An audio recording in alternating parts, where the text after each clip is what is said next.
രാഹുൽ എന്ന് പറയുന്ന ഒരു കൊടും ക്രിമിനൽ എന്നേ അയാളെ പറയാൻ പറ്റുള്ളൂ. ജർമ്മനിയിൽ ഏതോ ജോലി ചെയ്തുകൊണ്ടിരിക്കുന്നതാണ് നമ്മൾ അറിയുന്നത്. അങ്ങനെയാണ് ഇവിടുത്തെ അവൻ്റെ വീട്ടുകാരുടെയൊക്കെ ഭാഷ്യം. പെൺകുട്ടിയെ കല്യാണം കഴിപ്പിച്ചതിന് ശേഷം ഇപ്പോൾ വാർത്ത വരുന്നത് വളരെ ഷോക്കിംഗ് ആയിട്ടുള്ള ന്യൂസാണ്. അതിനെ അന്ന് ഉപദ്രവിച്ച കാര്യമൊക്കെ നേരത്തെ ഞാൻ പറഞ്ഞു കഴിഞ്ഞതാണ്.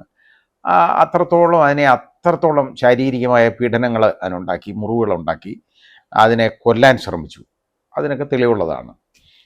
അപ്പോൾ അത് കഴിഞ്ഞതിന് ശേഷം ഇപ്പോൾ പുറത്തു വരുന്ന വാർത്ത എന്നൊക്കെ പറയുന്നത് അതിനെ ഈ വിവാഹം കഴിഞ്ഞ് അവിടെ ചെന്ന് കഴിഞ്ഞപ്പോൾ അതിനെ നിർബന്ധമായിട്ട് മദ്യം കുടിപ്പിച്ചെന്നുള്ളതാണ്. മദ്യം കുടിപ്പിച്ച് ആ കുട്ടി ഛർദ്ദിച്ചു. അത് അന്നേരം തന്നെ ഛർദ്ദിച്ചു. അത് പറയുകയും ചെയ്തു. അപ്പോൾ അതിനോടൊപ്പം അവൻ്റെ മാതാവും അവൻ്റെ സുഹൃത്തും കൂടെ മദ്യപിക്കാൻ ഉണ്ടായിരുന്നു. ഇപ്പോൾ ഈ രീതിയിലുള്ള അനാശാസ്യ നടപടികളാണ് അതും കൂടെ അവിടെ നടന്നതായിട്ട് നമുക്ക് മനസ്സിലാക്കാൻ പറ്റും. അങ്ങനെയുള്ള ആരോപണങ്ങളുണ്ട്. ആ കുട്ടിയുടെ മൊഴിയിൽ നിന്ന് വെളിവരുന്നതാണ്, ഇപ്പോൾ പുറത്തു വരുന്ന വാർത്തകളാണ്.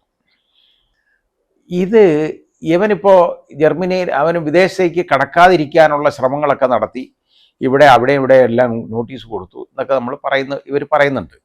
പക്ഷേ അവൻ ബാംഗ്ലൂർ എത്തി, അവിടുന്ന് സിംഗപ്പൂർ വഴി അങ്ങ് ജർമ്മനിയിലെത്തിയതായിട്ടാണ് ഇപ്പോൾ പുതിയ വാർത്ത, മനോരമ റിപ്പോർട്ട് ചെയ്തേക്കുന്ന വാർത്ത. ഇത് നേരത്തെ തന്നെ ഞാൻ പറഞ്ഞതാണ്. കാരണം ഇത് പോലീസിൻ്റെ ഒത്താശയാണ് ഈ കാര്യത്തിൽ. പോലീസ് ഇവനെ പോകാനുള്ള എല്ലാ സാഹചര്യങ്ങളും ചെയ്തു കൊടുത്തു. അതുകൊണ്ട് മാത്രമാണ് ഇവന് പോകാനിടയായത്. അല്ലെങ്കിൽ ഇവൻ പോകാൻ പറ്റിയല്ല അവനൊരിക്കലും. കാരണം അന്ന് ആദ്യം തന്നെ 307 രജിസ്റ്റർ ചെയ്തിരുന്നെങ്കിൽ, കേസ് എടുത്തിരുന്നെങ്കിൽ അവന് പോകാൻ ഒക്കത്തില്ല. കാരണം പോലീസ് സ്റ്റേഷനിൽ വന്ന് വരുത്തനെ അവനെ വീട്ടിലേക്ക് പറഞ്ഞേക്കാൻ ഒക്കത്തില്ല. ഒരു കോഗ്നിസബിൾ ഒഫൻസാണ്, 307 ആണ്, സെഷൻസ് ഒഫൻസാണ്. ആ രീതിയിലുള്ള ഒരു കേസിനകത്ത് പ്രതി പോലീസ് സ്റ്റേഷനിൽ വന്നു കഴിഞ്ഞപ്പോൾ അവനെ പതുക്കെ അങ്ങ് പറഞ്ഞയക്കുക. അത് പോലീസിൻ്റെ അനാസ്ഥയൊന്നുമല്ലത്, ഏറ്റവും വലിയ അഴിമതിയാണ് നമ്മളവിടെ കണ്ടത്. അഴിമതിയാണ്, നഗ്നമായ അഴിമതിയാണ് നടന്നേക്കുന്നത്. അപ്പോൾ പറഞ്ഞയച്ചു. അതുമൂലം അവൻ അങ്ങ് പോകാൻ പറ്റി. ഇനി ബ്ലൂ കോർണർ ഈ ബ്ലൂ കോർണറും എക്സ്ട്രാഡിഷനും അങ്ങനെ വേണം. മറ്റ് വിദേശ ഏജൻസികളുടെ സഹായം വല്ലതും ആവശ്യമുണ്ടായിരുന്നു. അവനെ പോകാൻ അനുവദിച്ചില്ലായിരുന്നെങ്കിൽ അന്ന് ജർമ്മനി പോകരുത് എന്ന് തന്നെ ആദ്യം ഞാൻ പറഞ്ഞിട്ടുള്ളതാണ്. അവനെ ജർമ്മനിയിലേക്ക് വിടരുത്, ജർമ്മനി അവനെ അനുവദിക്കരുതെന്നാണ് പറഞ്ഞിരുന്നതാണ്. അപ്പോൾ ഇത് യഥാർത്ഥത്തിൽ ശ്രദ്ധയിൽപ്പെട്ടിട്ടും പോലീസ് ചെയ്തേക്കുന്ന പണിയെന്ന് പറഞ്ഞു കഴിഞ്ഞാൽ അന്ന് രാത്രി മാത്രമാണ് ഈ 307 ഇൻക്ലൂഡ് ചെയ്തത്. എന്നിട്ട് 307 ഇൻക്ലൂഡ് ചെയ്തിട്ട് അവൻ പിറ്റേന്ന് വൈകുന്നേരം വരെ അവൻ്റെ വീട്ടിലുണ്ടായിരുന്നു. എന്നിട്ട് പിറ്റേന്ന് വൈകുന്നേരം വരെ വീട്ടിലുണ്ടായിരുന്നു. അവിടുന്ന് പിന്നെ പോയതാണ്. പോലീസുകാരെ ഇടയ്ക്ക് സന്ദർശിച്ചായിട്ടൊക്കെ അയൽക്കാരൊക്കെ അവരെല്ലാം ഈ മാധ്യമങ്ങളോട് പറയുന്നത് പല ചാനലുകളിൽ നിന്നും ഞാൻ കണ്ടതാണ്.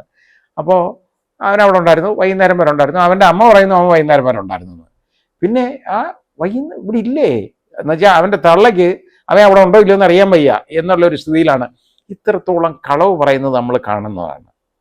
അപ്പോൾ ആ പെൺകുട്ടിയെയും കൂടി ഇരുത്തി മദ്യപിപ്പിച്ച ഈ സ്ത്രീ മാത്രമല്ല, ഇതേപോലെ സ്ത്രീധനം ആവശ്യപ്പെട്ട് ഇത്രത്തോളം പീഡനം അതിന് നൽകിയതിന് ശേഷം അവരെയൊക്കെ എതിരെ ഇതുവരെ നടപടിയൊന്നും പോലീസിൻ്റെ ഭാഗത്തു നിന്നൊന്നും വന്നിട്ടില്ല.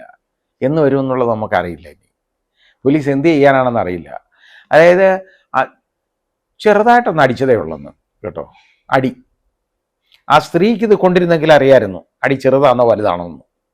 ചെറുതായിട്ടൊന്ന് അടിച്ചതേ ഉള്ളെന്നാണ് പറഞ്ഞേക്കുന്നത്. അതിൻ്റെ കഴുത്തിലെ വരിഞ്ഞ് മുറുക്കി കൊല്ലാൻ തുടങ്ങി. ആ ഭാഗ്യത്തിന് ആ കുട്ടി രക്ഷപ്പെട്ടു.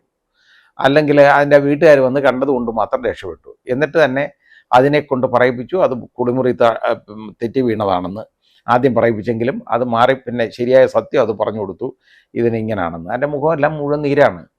പിന്നെ ആ അച്ഛൻ എന്ന് പറയുന്ന ആൾ കുറെ കൂടെ ഒരു കാര്യശേഷിയുള്ള പ്രാപ്തിയുള്ള ഒരാളായതുകൊണ്ട്, കുറെ കൂടെ കോമൺ സെൻസ് ഉള്ള ആളായതുകൊണ്ട് ഇതിനെ വിളിച്ചുകൊണ്ട് പോയി അവിടുന്ന്. അങ്ങനെ അതിൻ്റെ ജീവൻ രക്ഷപ്പെട്ട് കിട്ടി. ഇല്ല, ഇതിനെ കൊന്നുകളഞ്ഞനെ. ആ വീട്ടിൽ താമസിച്ചത് എവൻ്റെ കൂടെ താമസിച്ചിരുന്നെങ്കിൽ ഇതിനെ കൊന്നുകളഞ്ഞനെ.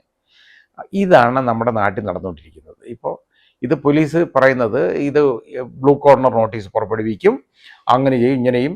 വിദേശ ഏജൻസികളുടെ സഹായം ഇൻ്റർപോളിന് റിപ്പോർട്ട് ചെയ്യും. ഈ ഇൻ്റർപോളും വിദേശ ഏജൻസി എങ്ങാനും ആവശ്യമുണ്ടായിരുന്നു. കയ്യിൽ കിട്ടിയ പ്രതിയെ പറഞ്ഞയച്ചിട്ടാണല്ലേ ഈ പണി ചെയ്യുന്നത്. ആദ്യം ഈ പ്രതിയെ പറഞ്ഞയച്ചവന്മാരെ എല്ലാം സർവീസിൽ നിന്ന് പിരിച്ചു വിടണം. അതാ ചെയ്യേണ്ടത് ആദ്യം. പെമ്മക്കളുള്ള ഒരുത്തനും അങ്ങനെ ചെയ്യത്തില്ല, ഇതുപോലെ പറഞ്ഞു വിടത്തില്ല. ഇതേപോലെ ഒരു കുട്ടിയെ കൊല്ലാൻ ശ്രമിച്ച ഒരുത്തനെ ഇതുപോലെ അവിടുന്ന് അവനെ കസ്റ്റഡിയിൽ കിട്ടിയിട്ട് അവൻ അവിടെ വന്നിട്ട് അവനെ പറഞ്ഞു വിടുക എന്ന് പറഞ്ഞാൽ പിന്നെ മാത്രം നമ്മൾ ഈ മാധ്യമങ്ങളിൽ നിന്ന് കണ്ടത് പോലീസുകാരൊക്കെ അവൻ്റെ തോളെ കൈയിട്ടുണ്ട് നടക്കുന്നതാണ്. വളരെ അടുപ്പം, അത്ര അടുപ്പമാണ് അവനുമായിട്ട്. ആ അടുപ്പം വെച്ചുകൊണ്ടാണോ ഇത് ചെയ്യേണ്ടത്? ഈ രീതിയാണോ ചെയ്യേണ്ടത്?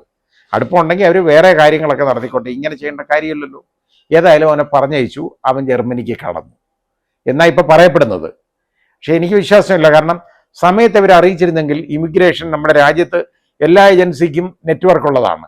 ഇമിഗ്രേഷനിൽ ഏത് എയർപോർട്ടിൽ ചെന്നാലും അവന് തിരിച്ചയക്കേണ്ടതാണ്. പക്ഷേ ബാംഗ്ലൂർ എയർപോർട്ടൊക്കെ വളരെ കാര്യശേഷിയുള്ള എയർപോർട്ടാണ്. അവിടെ ഈ എളുപ്പമൊന്നും അവിടെ നിന്നും കടന്നു പോകാനൊന്നും പറ്റത്തില്ല. അപ്പോൾ യഥാർത്ഥത്തിൽ ഒന്നുകിൽ ഇൻറ്റിമേഷൻ കൊടുത്തു കാണത്തില്ല, ഇവൻ പോയെങ്കിൽ ശരിയായ ഇൻറ്റിമേഷൻ കൊടുത്തിട്ടില്ല എന്നുള്ളത് തന്നെ നമ്മൾ മനസ്സിലാക്കണം. അവൻ്റെ യാത്ര തടയേണ്ടതായിരുന്നു. ഇവൻ വിദേശത്ത് നിന്ന് വന്നവനാണെന്ന് ഇവർക്കറിയാമല്ലോ, അറിയാമായിരുന്നെങ്കിൽ അത് തടയേണ്ടതായിരുന്നു. പക്ഷെ അതില്ല. പിന്നെ അടുത്തത് ഇവൻ്റെ ഭാഗത്തുള്ള ഒരു വലിയൊരു കുറ്റകൃത്യം എന്ന് പറയുന്നത് ബൈഗമി കമ്മിറ്റ് ചെയ്തെന്നുള്ളതാണ്. കാരണം വേറൊരു വിവാഹം നിലവിലിരിക്കുകയാണ്.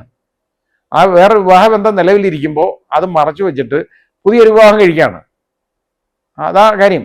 അപ്പം നേരത്തെയുള്ള വിവാഹം നിലവിലിരിക്കുമ്പോൾ രണ്ടാമതൊരു വിവാഹം കഴിച്ചാൽ അത് ബൈഗമിയാവും, ഒഫൻസാണ്. പിന്നെ മാത്രമല്ല അത് മറച്ചു വെച്ചിട്ട് ഈ കുട്ടിയെ ചീറ്റ് ചെയ്തതാണ്, വഞ്ചിച്ചതാണ്, ചീറ്റിംഗ് ഉണ്ട്. ഇതേപോലുള്ള ഒഫൻസുകളൊക്കെ ഗുരുതരമായ ഒഫൻസുകളുള്ളപ്പോൾ 307 ഉൾപ്പെടെയുള്ള ഒഫൻസുകളുള്ളപ്പോൾ ഈ പ്രതി വിട്ടയച്ച ഈ പോലീസിൻ്റെ നടപടിയാണ് നമ്മൾ ഗൗരവമായി കാണേണ്ടത്.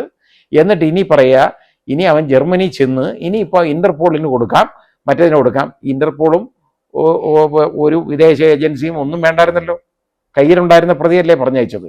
ഈ പറഞ്ഞയച്ചവന്മാരെ വേണം ഇതിന് പകരം പിടിച്ചകത്തിടാൻ.